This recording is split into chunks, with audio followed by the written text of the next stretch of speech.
Siendo un pueblo con tantos años de historia, uno de los atractivos de visitar la Granada es conocer sus edificios emblemáticos, muchos de los cuales forman parte de la historia del municipio. Entre ellos destaca la Bodega Cooperativa de la Granada, construida en 1920 y que conserva el testimonio del campesinado vitivinícola, el espíritu cooperativo, el esfuerzo y el trabajo de familias dedicadas al cuidado de los viñedos que rodean el municipio. Es un edificio que muestra las influencias de la corriente modernista de la época, aunque en un momento ya tardío. Sobre todo hay que destacar, sin embargo, que ya se construyó siguiendo las directrices constructivas de las nuevas técnicas aplicadas a la producción y comercialización del vino. Se trata, por tanto, de un edificio de grandes dimensiones, ya que tiene una superficie de 1.200 metros cuadrados, organizados en una sola planta. El conjunto arquitectónico está formado por esta planta rectangular.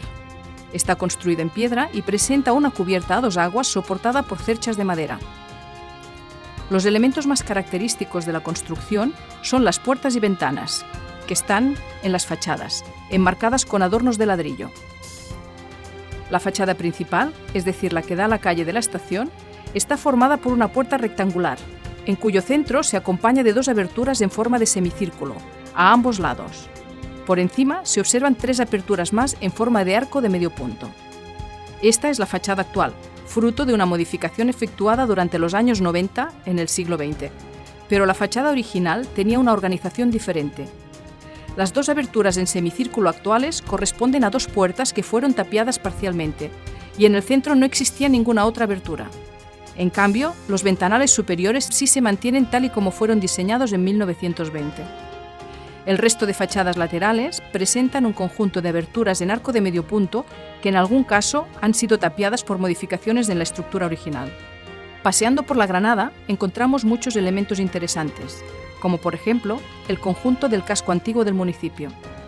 Está formado por casas entremedianeras con fachada delante y detrás, que cerraban el pueblo, con portales de entrada a la ciudad antigua y que fue construido entre los siglos XI y XVII, con calles estrechas e irregulares, con pequeñas plazas y con jardines privados. Las casas conservan interesantes elementos arquitectónicos e históricos.